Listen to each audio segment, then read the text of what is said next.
Hey everyone, and welcome back to the Contemplative Science Podcast, and welcome to 2023. I Woohoo! hope you've had a great new year and got some much needed rest. Mark, how are you, mate? I'm very good, James. How are you? How are you this year? Yeah, this year's been okay, thank you. Good. Um, Today we have the pleasure of talking to Ian Singer. Ian is a psychotherapist and experienced meditator. He's worked with thousands of clients and students over more than 2 decades, and he's practiced across the world. He's an expert in mindfulness-based skills development, and we're really pleased to have him on today. Ian, how are you?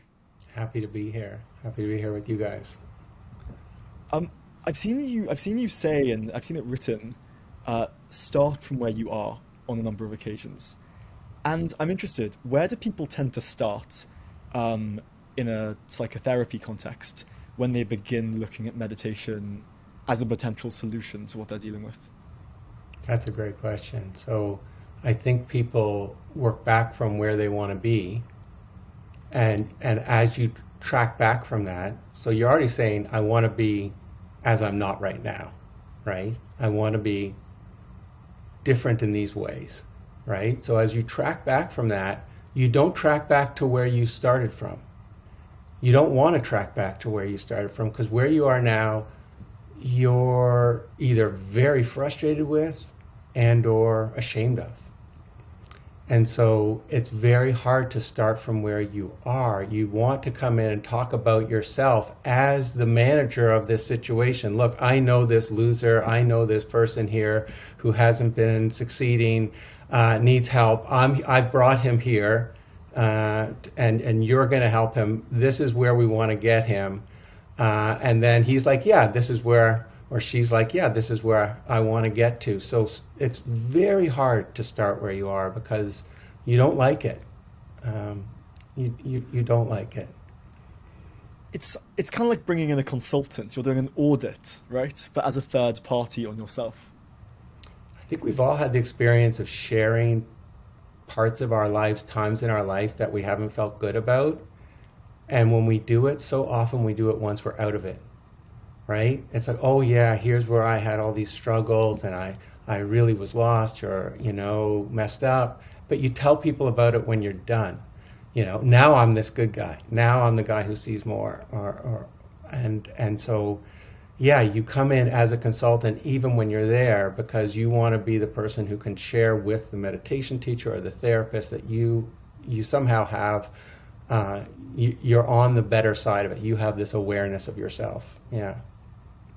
There's something really interesting there because you're talking about that as a beginning. It's sort of the opening gamut for this thing to work. But actually, that's one of the gifts that you get from long-term meditation as well, isn't it? You get Hmm. this perspective of your own mind and body processes where you start to think. Sometimes you can think about yourself, oh, the mind isn't well right now. And I feel sorry for you, mind, that you're belabored by these things. And oh, the body isn't well right now. And I'm sorry, body, that you're like this. So let's see what we can do. Me being non-identical with some of the mind processes and me being non-identical with some of the body processes, saying, okay, well, let's look, you guys are under duress, let's see what we can do. And that distance is actually one of the gifts of long-term contemplative training, I think. So I love to hear when the end shows up at the beginning. For some reason that feels right to me. We're right off the bat, let's start getting some like right view over who's in danger here and who needs help. Yeah, I guess, before I'd ever learned anything about therapy, and I was just doing my first retreats, which were Vipassana Asangoenka retreats, I think I could see what you just described there, Mark, play out in real time because it's as you develop Yeah, each modicum of equanimity with your state yeah, that more starts to come up, so yeah. and more starts to reveal itself from the inside because you can be with it, because you can see it as it is, and it gets stronger and stronger as you go. And so, I think that the correlate there in therapy would be safety, that you are developing a relationship with Mm, someone who isn't going to, you don't have to be the consultant with that therapist. He's not going to judge the parts of you that are ashamed, who don't feel good, and he is going to, or she is going to help you feel safe there so that you can develop not this kind of disinterested distance, but this compassionate holding space where these things can come out. The interesting thing, though, right, is if you start there and you're saying, well, listen, let's use the therapist as the third party, and let's be the third party ourselves. Where does meditation enter the picture? Because so far we could describe like jogging therapy, right? Where does meditation come in uniquely? Nice. Yeah, and obviously it doesn't have to come in uniquely, right? There's no reason meditation has to come in uniquely into therapy or into somebody's spiritual practices, especially if we're talking about specifically mindfulness. But I think as a therapist, where I saw mindfulness begin to come in uniquely was, a lot of us, we learned cognitive therapy to begin with, at least, and some of us move on from that, or some of us deepen it as therapists, but it's definitely something that is bread and butter to lots of therapists. And I found myself, when I started working with clients, the first thing you do is start to do these thought records and these journals where people will kind of catch their automatic or spontaneous thoughts and write them down. And then later on, you learn how to work with those thoughts and question them and so on. But I found myself pausing in that first phase for more than I was supposed to train to for longer periods of time, just having people writing down their thoughts.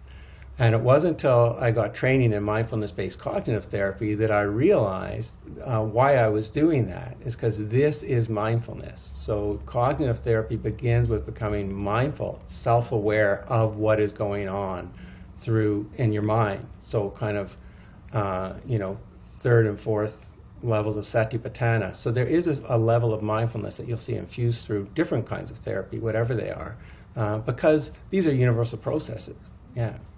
Yeah. But it then sounds like there's two ways to cut the circuit, right? So if you do go down the cognitive therapy route, it's like you're mindful of the thoughts and then you're addressing the thoughts explicitly. But it sounds like in that first part, there's a bit of an opportunity to do well-being, and we'll get into what that means, just through the act of mindfulness. So it's not instrumental in as far as it's giving you awareness of thoughts to be dealt with. Just the awareness we're saying is beneficial.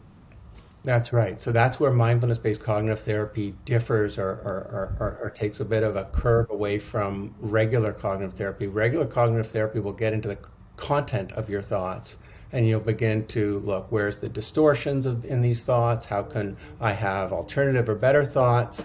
But in mindfulness-based cognitive therapy, you're really just interested in the phenomenon of thought, the phenomenon of thinking, so that you notice, oh, this is thinking. And then you also might notice what happens along with these thoughts, that I have this feeling come up in my body, this emotion come up in my mind, or all through myself. And so you are no longer trying to change anything about it. You're just becoming aware and taking that step back. And you're into, at that point, more of a right effort kind of a practice. It's like, is this good for me? Is this helpful for me? Do I like it? Yeah. Yeah, so that they definitely seem like they fit together, where one, you're actively working with content that's meaningful and important and impactful to work with. And then you're also doing this sort of meta training, which is you're learning about what it's like to have content. What is it like to be the kind of thing that has content? And is content actually vicious? Is there a potential refuge from all content, which makes it a little less vicious across the board? In your experience working with people, how do you find the balance point between doing those two? Is there an obvious way, or is that kind of a moment-to-moment decision, whether you should be working with content or just working with phenomenology and getting a better view of content? I wonder. I think what I'll usually look for, these are such interesting questions because I haven't necessarily always thought about it. It's just been intuitive. But I think nice. what I'll look for is where the blind spot is. So somebody will come in, let's say if we do start with some cognitive therapy, which is a good way to put it, you put these things in columns. So here's the thoughts, here's these feelings, here's maybe what I felt in my body, and you line things up to see what thoughts went with what emotions. This thought went with anxiety, this thought went with self-critical hatred or something like that. And then sometimes you'll have a thought and there'll be no emotion there, or sometimes you'll have emotion and there'll be no feeling in the body. And so if you can move towards what it's like, what are you missing here? And the thing with the mindfulness stuff is, if you're teaching classes, teaching groups, what almost everybody is missing is the body, right? So that becomes key for people who are actually trying to work with mindfulness in this way, is letting go of stories and moving into the body, and then you get kind of this under the hood look at motivation, under the hood look at reaction. And Yeah. really, you're coming closest at that point to where the real appraisals are happening, even perceptually or cognitively. Are things going my way? Your body is the barometer that is giving you constant Yeah. feedback on that. Yeah. Yeah. Yeah. It's amazing how foolish we can be about those signals, like the ignorance, how deep it runs. So, people kill each other because they have uncomfortability in the body.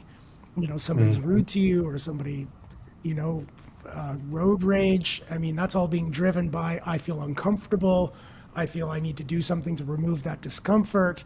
But if you actually looked into the body, you'd realize it's very mild discomfort. I mean, it's not I mean, it's not like you were in a car accident or anything. It's very mild discomfort. So we're hurting each other for a mild discomfort because we're overlooking the fact that it really is just a mild discomfort rather than something critical, which is what we're assuming it to be. It's wild that actually how much we can make that mistake. And most often we're That's hurting ourselves. Yeah. Yeah, Sorry, Ken. indeed. there's an interesting thing here though, because I'll use a oversimplified example to try and get to the bottom of my thought.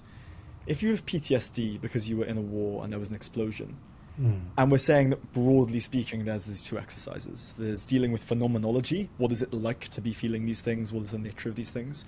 And then you're dealing with the actual content of the charge, the content of the memory. If you only ever do the former, so you're only ever dealing with the type of phenomenology, can you expect those thoughts to just sort of keep on appearing inevitably? And as a natural consequence, without some of the dealing with the issues themselves, are you resigning yourself to like these things just emerging inevitably? Yeah, it's such a great question. Again, you guys are asking such great questions, Jamie, because Yeah, these like good. I heard your summing up of the year or the podcast so far kind of thing, and it's just like the theme. It helped me understand the themes that you guys are interested in that keep coming through, and then so there's this waking up and growing up kind of Yeah, theme, you know. And so, yeah, you could yeah, meditate and just be with this phenomenology forever, and you could get so good at it, and you could get so peaceful. But yeah, then when you come home and visit your folks after the retreat and they push your buttons, the content becomes, you live in a world of content. You navigate through a world of actual people, actual thoughts. And so the content is important. So it's not just a matter of becoming, a quantumist with whatever the phenomenon is. It is a matter of having to work through whether it's biographical content or philosophical, existential content, negative beliefs, all of these things, they really are important. Yeah, and like candidly, I got into meditation without realizing it Yeah. as a reaction to my parents split up when I was a young teenager. Oh, I'm totally cool about it. Until, oh, wait, like actually, I'm trying to reconstruct the psychological safety. And the new ability to like deal with phenomenology was helpful, but it's been much better since I've actually just dealt with the issue, you know? 100%. And I'm interested in the context of what you do, because clearly both are there's sort of a bird with two wings. It's such a cliche, but I'm well, just you know what? interested. Hold on. I got to jump in here, though, Jamie, because I've known you for a long time, too. I just want to like flag for you, just since we're doing something candid here. You just said, like, look, I started with practice. I tried to do it that way. And then that didn't, but what I found really worked was actually working with the issues, like going to the content. But I just like to flag for you as a good spiritual friend. In part, it was because you practiced, I think, that you were ready in order to deal with that content when it came around. No? Yeah, and in fairness, I think if I had gone in just with the symptomology was like headaches and anxiety. Right. But the thing is about like body feedback is we're not brilliant at interpreting it. And it's only once you've had a little bit of practice of going, yeah, but what would resolve that headache? Or where, like, the body anxiety, like, this is actually all fine, so what is it? And it ends up being like, oh, I'm worried things are going to fall apart on Yeah. some big picture, you're 14 kind of way. Very difficult to interpret. And that's, Mark, where I think I'd probably agree and say a practice gives a little bit more of a voice to the tummy, head, chest. Yeah, for sure. Yeah, I think that's probably And it's right. not just a sequence in terms of I did this and then I did that. I would more think of it as kind of like taking one step and then taking the next step. You know, sometimes we think Yeah. of this term spiritual bypass as if it's like, oh, this is a wrong turn you can make in the path of contemplative work. And it's like in my life, I don't think of it like that. I think of it as something that is continually happening and that I am continually peeling off from. So that there's always part of the function of what I'm doing is hoping that just by sitting there with my eyes shut, that I can solve all the problems I'm going to have with my eyes open.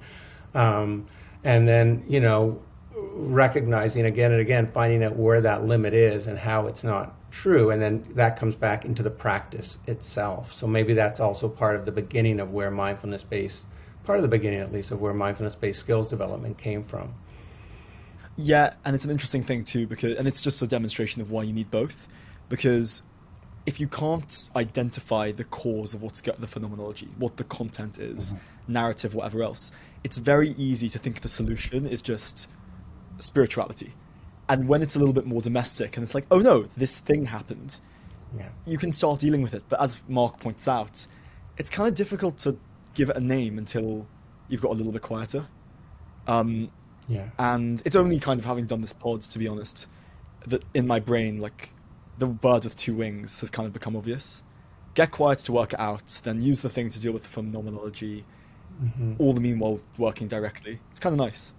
Yeah, and that bird with two wings metaphor becomes, you know, it's almost a flock of birds because you've got another bird that's about acceptance and change. You've got another one that's about, um, you know, wisdom and compassion. You've got another one that's about insight and tranquility. And so if you've ever got a bird with one wing, you know that you need to help it repair that other wing. Yeah. So then the question is, like, so I wonder a lot about what the most effective way to do things are, especially when it comes to psychology, human behavior. And I wonder if this is horses for courses, where there are some people it's like deal 100% with content, and other people it's like deal 100% with phenomenology, or whether there's actually, generally speaking, a bell curve where, like, no, no, no, the effective thing is X. Do you have an opinion on that? Yeah, I guess I do that there wouldn't be anybody that would be 100% content or anybody who'd be 100% uh, phenomenology. Because if you're 100% content, I think that there's something that's happening that's beginning to reify the ego or the sense of self or the me at the center of it all. And if you're 100% phenomenology, then you're trying to leave that out and leave your biographical self out. And so it's got to have both in it. But of course, people will fall in different, you know, places along that spectrum. It's interesting because, like, I think of, and I consider I've had phases in both of these extremes. Yeah. The, like, hippie dude who's like, brother, it's all about blah blah blah. You know, it's the phenomenology. And like the New York type A, I'm in therapy. Like, but you have 26 minutes to make me feel better. They're Yeah. kind of playing the same game. Interestingly, they're just attaching to. They just like different ends of the stick. I've never had that thought before. That's pretty cool. Yeah, I guess a lot of times, like in politics or whatever, like the two ends of any extreme always end up back together in a room. However different they might look at that extreme. Yeah. Ian, I've got a question. Yeah. Your professional work here with people sort of weaving these things together, has it impacted your personal practice? I mean, just hearing you speak about these things and hearing sort of your wise positioning, it just sounds like you're getting an opportunity in your, which is so great, you're getting an opportunity in your career to have this really powerful mirror back to how practice works in your own life. Is that true? Like, are you evolving all the time by the way you help other people evolve? I mean, maybe that's just obvious that that would be the case, but it's sort of striking me as rather profound that you get to do this as a career. It is profound, and it is a privilege, to just be doing it all day, really. So I Yeah. guess how it affects my practice is kind of a sense of humility. I think where I started off, and doing SN Goenka retreats, it's kind of like he shoots the gun at the beginning of a race, and you are trying to get to the final goal as quick as you can. That's where the emphasis is just, focus on your breath, get that concentration, start moving through your body in this body scan way, dissolve your sense of your body, then your sense of self will follow, and then you will hit nibbana, and then you will get out of samsara. Let's see how quick you can do it, because you want to get there before you die. And that was very attractive to me, and it still is. It still is very attractive to me. But to realize when you try to get on that race and it's, oh, my shoes aren't tight. And it's like, oh, okay, yeah. And Yeah. I can't run uphill. And, oh, I'm And I don't tired. know And, which oh, way to go. I don't know where to go. All of it. And then, so when you're sitting with people all day who are in their suffering, and you are resonating empathically with their suffering, and that's not just phenomenological. You're resonating because you know what they're talking about. You feel it in yourself, and then you can't sit down to meditate after that and think, oh, I'm on that race. I'm going as fast as I can. That I'm dealing with what I'm dealing with now. And I think that relates to something that I heard you say, Mark, about working with the jhanas, working with the hindrances when you're working with jhanas, I think is what you were alluding to.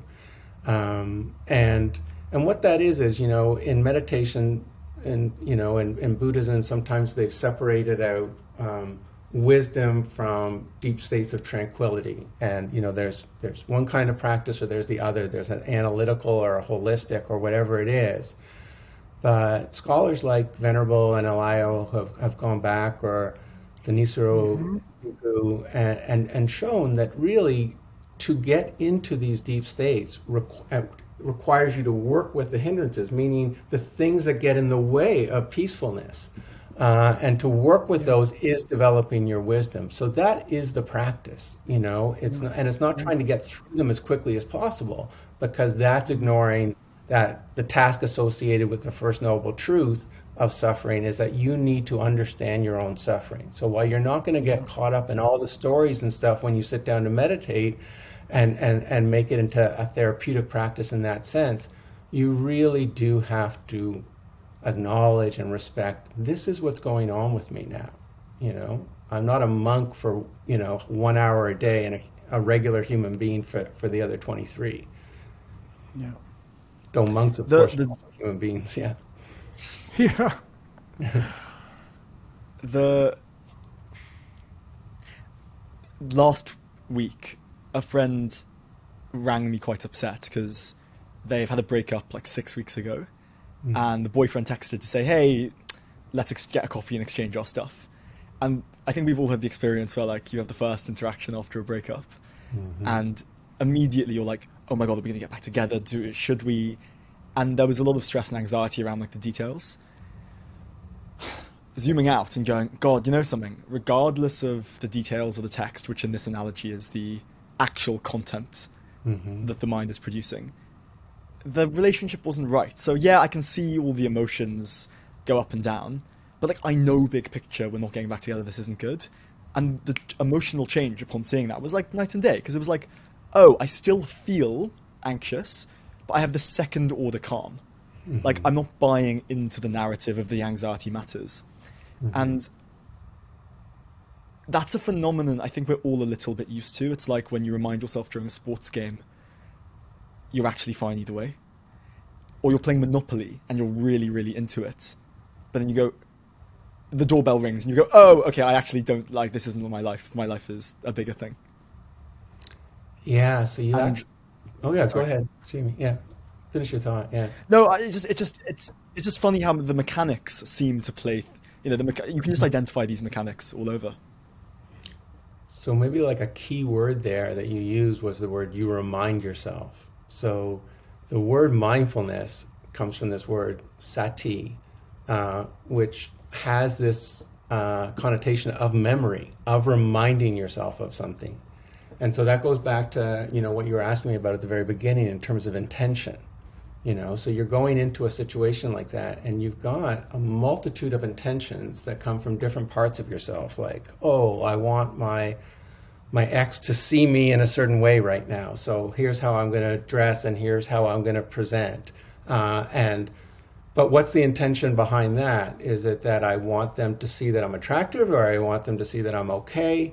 Do I want to get back together with them, or do I want to? And so as you're asking these questions of yourself, what do I want? What is my intention? And you've got different parts of yourself that might even want different things.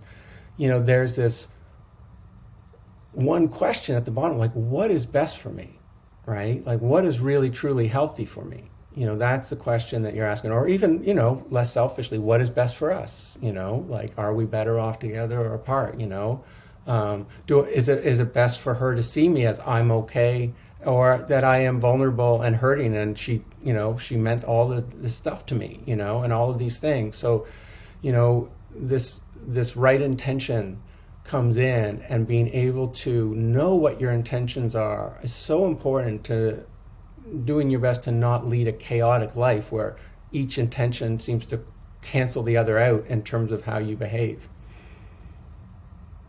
There's something there, right? Like, we tend not to ever run the experiment of just turning up looking like shit and being really sad. We tend to not know how good people respond to that. Yeah. You know, like I don't know what that would be like when I've been in that situation. I haven't turned up Yeah. as much as I could help it looking like shit. Yeah.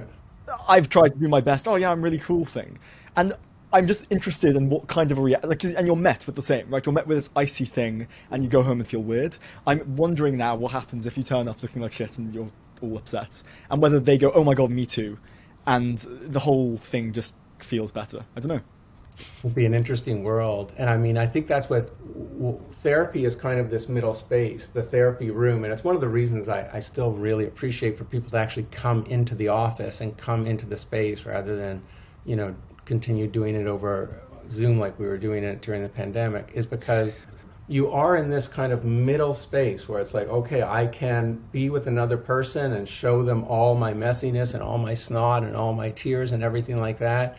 But it's not totally real. It isn't my girlfriend or my business partner or, my boss or whoever it is. And then you can practice, and then it becomes sometimes a halfway station on the way to doing that stuff in the world.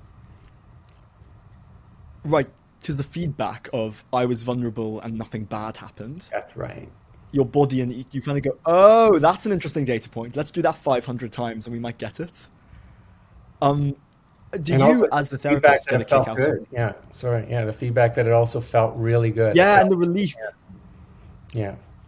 the relief of not having a mask on. Do you get a kick out? Kick's maybe the wrong term, but do you like the connection? Because the reason I like doing these podcasts Yeah. is because I like feeling like, oh, the mask has kind of been taken off a little bit from me, from them. Do you find that you get, I mean, I'm guessing a lot of that in your job. Is that one of the appeals? I think it's probably a main appeal personally, and it's also I feel like I'm not so good in the world outside of that space in a way. Like, it's like I always feel like I'm craving what's raw or what's real. I mean, maybe it's because I'm a therapist or something, but like a lot of times, like on New Year's Eve, I was having a good time. I was dancing, but I also had like 2 or 3 people come and confess very deep things to me. And those are the parts of the night that I'm going to remember and kind of feel best about. So I guess I feel most at home there. Yeah. It makes me feel better. Yeah. Mate, It's very I human. It's a very human. I mean, like that shouldn't be weird. I think that should be very normal, right? You dance, but also you get a couple big confessions. I hope everybody has that in their lives, where you. It seems like a very human thing to have Yeah. people rely on you and you rely in turn. It's wonderful. Yeah, Ian, I have to say, like, I my friends take the piss out of me for like, you're at a house party and like the Google Docs come out on the phone because we're now structuring a message to the Right. flatmate who you've been fighting with. Right. And it's just the best bit of the night, for sure. Like I get it. It's the feeling of like, but then the question, I mean, I'm just asking for myself here. I'm taking notes. I often think, like, how do you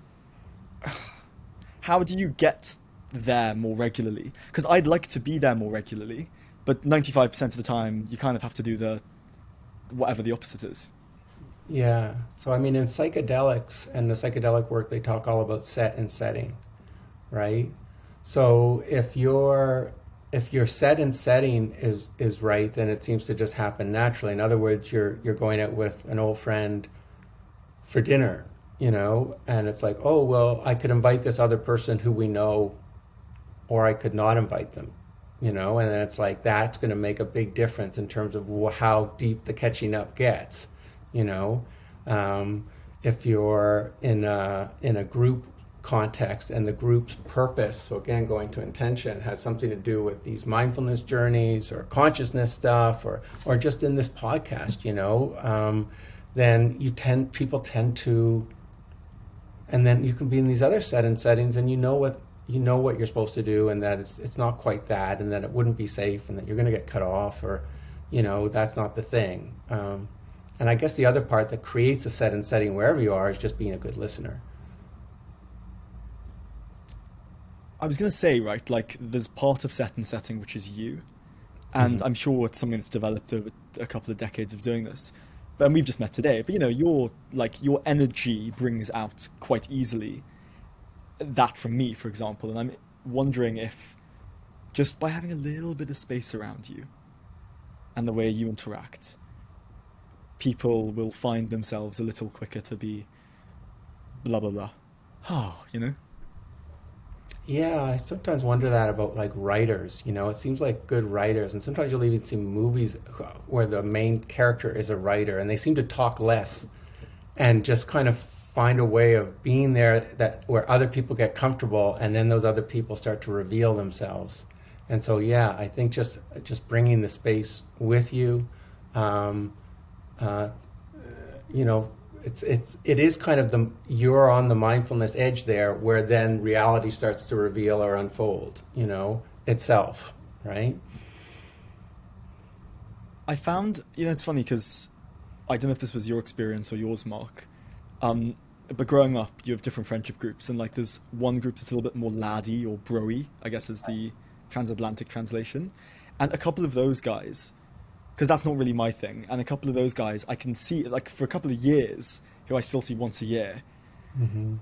I get like frustrated. I think, oh, like you can be less like you were at school, and then it happens eventually, and you go, oh my god, it's because you now have a nice girlfriend and your mates are all quite sweet, and you've got enough feedback that you're allowed to be a little bit. And this is the bigger macro set and setting. Yeah. The expectations you've internalized is a form of set and setting. Yeah. And also just life beats us all up, and so Mhm. uh, it not only does life beat us up, but also like when we're younger, like you were talking about when you were 14, your friends wouldn't have necessarily known what was going on with you. Like I think we're able to just leave that stuff and just kind of front something else. But as we get older and life does beat us up, it's harder to keep those fronts going. Or maybe someone like you will gravitate more to people who don't anyways. Thank goodness, right? Thank goodness. Thank goodness. One of the end results of getting beat up is that we can lower our guard. It's like one of the Yeah. best parts about getting beat up by life is that you eventually learn you can't do it all by yourself.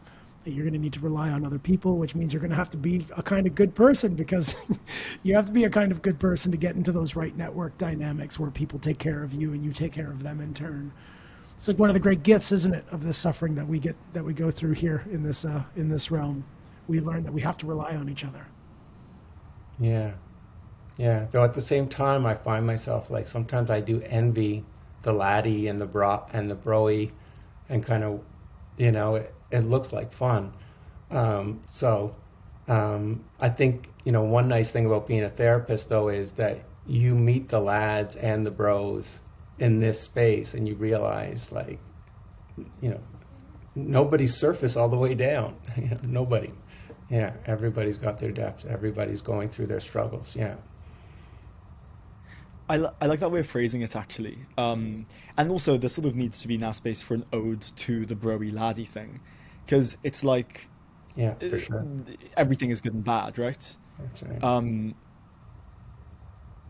Yeah, I go watch football, lower league English football, which traditionally has a laddie thing. And when I've done the away games, which means traveling halfway up the country, it's like 150 of you on a bus, and the atmosphere is exactly what you'd expect. And it's always been such a relief to me that, because when you're a bit younger, you do the thing of like trying to match it, but then you become 25 and realize you're too middle class and not quite like that to get away Yeah. with it. And the reaction you get though is people kind of go, "Oh, that's totally fine." Like, and all of a sudden, the ways in which they are laddie come through, the ways in which they're not come through, and the same point is revealed. Like, everyone's got both. No one is surface all the way down. That's right. And perhaps one of the benefits of just having a little bit of space around you is you get to realize that. Yeah, and I think going back to kind of the spiritual track or the mindfulness track there, it's like I think people coming into some of these practices might think that, okay, I start here, this messy thing, and then what I get to here looks more or less like this together, quiet, or just, very composed kind of version of myself, as opposed to which will look more or less like these other people who are these highly developed spiritual people, as opposed to I will become more and more myself, whatever that is, and I think when you look at highly developed spiritual people, like they're all so different from each other, not all so the same. But when you're meditating at the beginning, you're thinking, I'm just going to become this quiet, composed little Buddha statue or something. That's not what you're going to turn into, And so, yeah, you're I've been not. waiting. I've been Yeah, waiting for 20 years to get more quiet, but it hasn't happened. The deeper I go, right. the more enthusiastic and loud I get. I can't help myself. It's almost embarrassing. I don't know if I've ever said this on the show, but it's embarrassing to eat with me at a restaurant now. And Yeah. this is completely from my practice. I can't help but go, oh my God, oh, this food. Where's the chef? You're amazing. To the waiter, like, thank you. I can't believe you brought me this food, all this food. And people are like, oh my God, like tone it down. I can't help myself. Every meal I have, I'm like, this is it. This is the best meal I've ever That's had. probably one That's more reason completely why a gift John of the Vervaeke is practice. one of your. Yeah, probably one more Oh, I reason know John Vervaeke is one of your when favorite John people. Vervaeke, when when John and I get together in a room, it's like nitroglycerin. I don't know if you've seen the podcast where we're together, but it just goes because I Yeah. mean, John is one of my dear good friends and a real mentor of mine. And you're right. We have this we have this enthusiasm that grows on enthusiasm, which is always yeah, it's great spending time with John. Indeed. Yeah. In It's fact, it's interesting, Ian, as a point of reference though, you're right. Like people who are what you would think when you're starting, like down the deep end of accomplishment, are very different. And I had the quite uncomfortable exercise I think everyone goes through at the start, where they go, I must be like that person. And then you get very confused when you see their buddy turn up and they're the complete opposites. One of them drinks, the other one doesn't. One of them's loud, the other one's quiet. But the problem is it's hard from the outside to distinguish between first order, there's just total quiet, and second order, I'm cool with my noise. It's kind of hard to tell apart, and like the second one's more complicated, so you tend to think it's the first. yeah, and it's not just I'm cool with my noise or whatever. Like I'm cool with myself is the harder part. Like I'm gonna be who I am and not who any of these other people who I admire are. And it's you're really having to come to terms with your particularity and it's not easy. I mean, maybe for some people it is, but I think for most of us, and not least of all in an age where you're not only comparing yourself now to the people who are in your immediate vicinity, but who but to everybody who you could see in social media or around the world every 5 minutes. Yeah, I'm just gonna be me. Not so easy. Ian, before we finish up, what is the practical edge to this conversation, but more broadly, like the theme we've discussed? Like, if you're listening, what's the practical thing to go and do with your Monday, Tuesday, or Wednesday? Well, to me, I think, again, I referenced earlier this program that I developed at the Center for Mindfulness Studies here in Toronto, mindfulness-based skills development. And I think, one idea behind that was just to give people another place to go after they finish their first program, because they lose their sense of community and group, and a lot of times they lose their practice. But the other thing was to recognize that that mindfulness practice isn't these discrete set of skills that you are using just, to calm your mind by being aware of your breath. It's like everything that you do from the moment you say, I'm walking to my meditation space, there's some skill that you are developing, right? From the moment you say, oh, I lost touch with the breath, now I've got to come back to it, there is some skill you're developing. So to think about all the things you're doing within your spiritual practice or within your mindfulness practice as something that has to be a transferable skill into your life, and then bringing it to bear, practicing it there, so that these aren't kind of these two siloed places. That's where I think we get these problems later on. And one of the reasons why you said, yeah, it really is important to have therapy and contemplative practice, because you just have to keep building bridges between them. I think it's an awesome place to finish up. Um, that was Ian Singer. Ian, thank you so much, mate, for coming on. It's been really cool to chat through stuff that feels like increasingly front of mind. This was a lot of fun to talk to you guys. This has been the Contemplative Science Podcast. That was Ian Singer, and happy 2023 again. And as always, we'll see you next week.